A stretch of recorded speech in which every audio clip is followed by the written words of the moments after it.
Hare Krishna. Om Agyan Timiranthasya Jnananjan Shalakaya Chakshurun Militam Yena Tasmai Shri Guruve Namaha. Shri Chaitanya Manobhishtham Sthapitam Yena Bhutale Suvayam Rupam Kadamayam Dadati Swapadantikam. मैं घोर अज्ञान के अंधकार में उत्पन्न हुआ था और मेरे गुरु ने अपने ज्ञान रूपी प्रकाश से मेरी आंखें खोल दी। मैं उन गुरु को सादर दंडवत प्रणाम करती हूँ। जगत गुरु श्रील प्रभुपाद की जय, अनंत कोटि वैष्णवों की जय। हरे Krishna. In the verse number 15 we saw Krishna, Arjun and Bhim. They blew their conch shells. Krishna's conch shell is Panchajanya, Arjun's conch shell is Devadatta, and Bhim's conch shell is Paundrak. Now in these verses, that is 16, 17, 18, we will see who are the other famous personalities and what are the names of their conch shells. अनंत विजयम राजा कुंती पुत्रो युधिष्ठिरः नकुलः सहदेवश्च सुघोष मणिपुष्पकौ काश्यश्च परमेश्वासः शिखण्डी च महारथः दृष्टद्युम्नो विराटश्च सात्यकीश्च पराजितः द्रौपदेयाश्च सर्वशः पृथ्वीपते सौभद्रश्च महाबाहो शंखदद्मौ पृथक् पृथक्. Now let's understand line by line. The first line says Ananta Vijayam Raja Kunti Putro Yudhishthiraha. Here Kunti Putra is mentioned.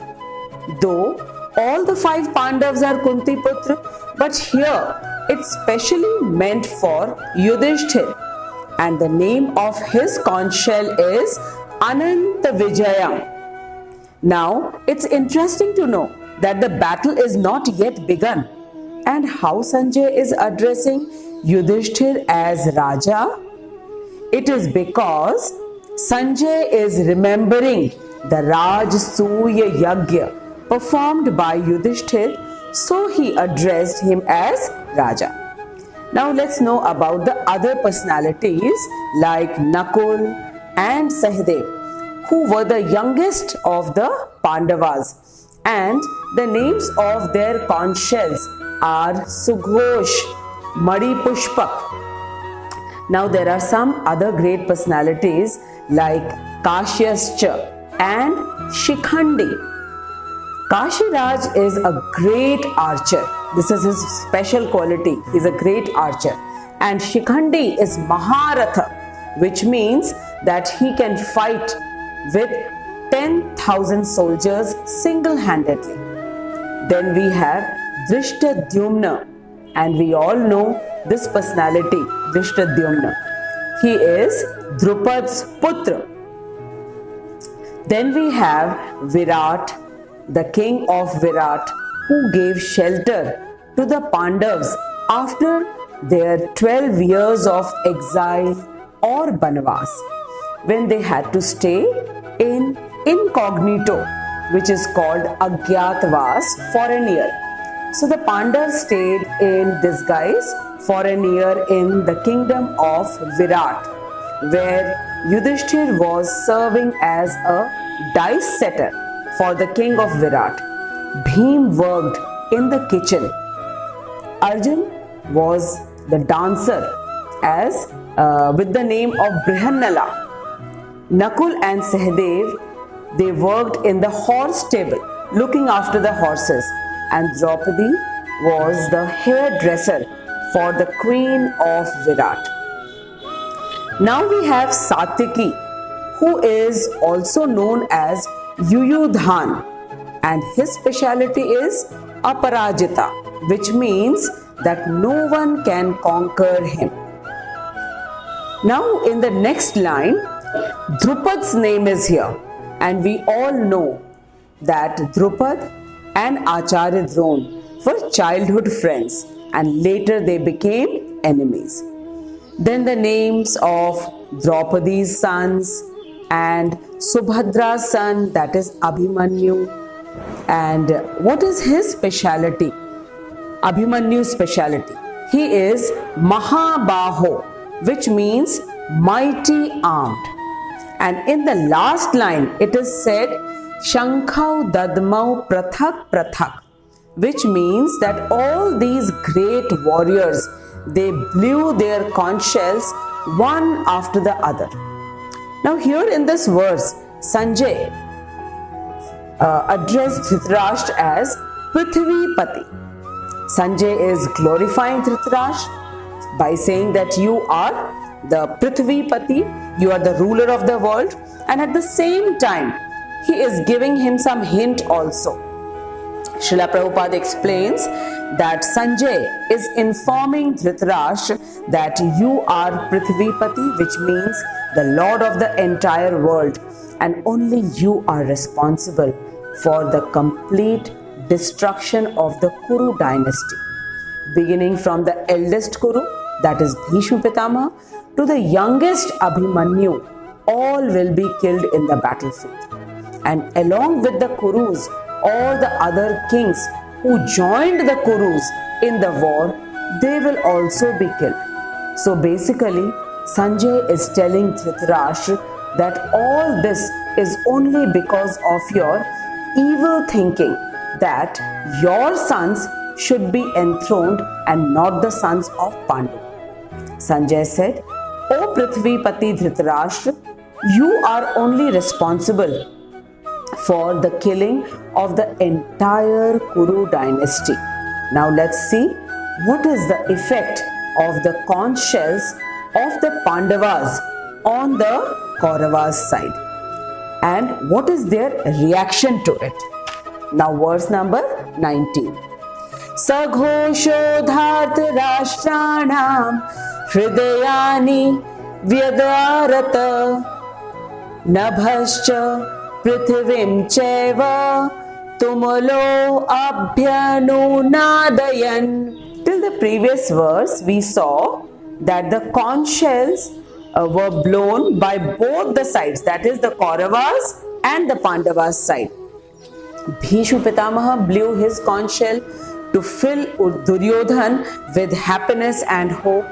But when Pandavas blew their conch shell, to begin with Krishna, Arjun, Bhim, Yudhishthir, Nakul, Sahdev and all the other brave warriors, those who were in the side of Pandavas, it had a tumultuous sound which made Duryodhan very fearful.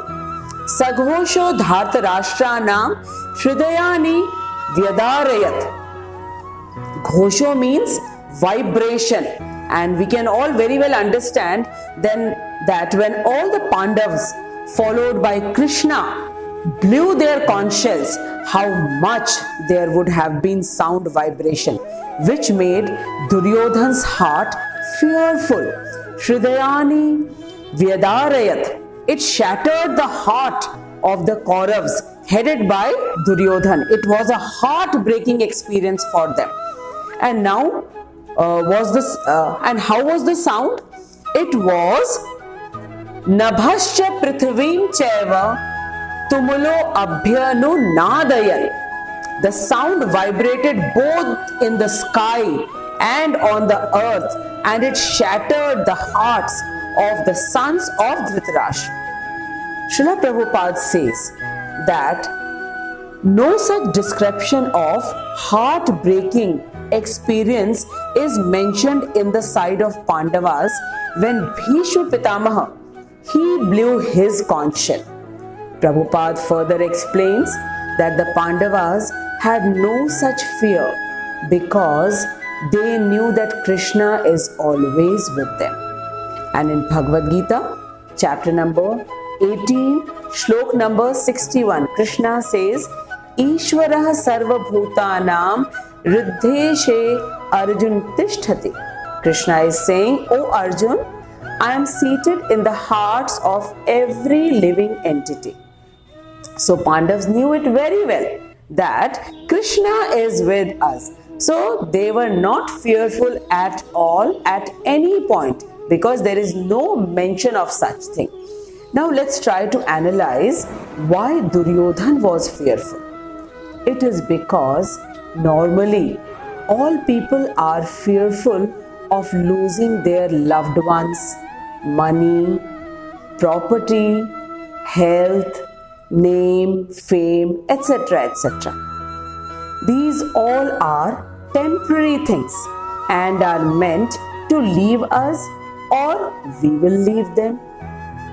In chapter number 8, verse number 15, Krishna says, Dukhalayam ashashvatam. He says this world is Dukhalayam and ashashvatam. And when we have too much attachment with all the worldly relations, money, property, then we become very fearful of losing them. Same was the case with Duryodhan. Let's understand this with the beautiful analogy of a train journey. In train, there are many passengers who come in or they get down when their destination arrives. But if we feel sad for all the people who get down at their respective destinations, then we will never be happy. Same way in life also. Some will be with us in the journey and some will leave us. But when we have the true knowledge of our true self, that we are not the body, we are soul, then we are not fearful. So this verse gives us a very important lesson how to be happy in life. Srila Prabhupada says the only way to be happy is by bringing Krishna in our life, by the means of chanting Hare Krishna, Krishna Krishna, Hare Hare, Hare Ram, Ram Ram, Hare Hare, reading Bhagwat Gita and Bhagavatam. Now let's see what's happening in the scene. Now the camera is going to focus on Krishna and Arjun.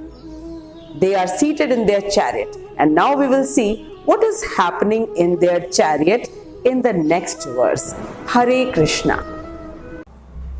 I bow down to Srila Prabhupada for giving us the most secretive knowledge of Bhagwat Gita in such an interesting and understandable manner.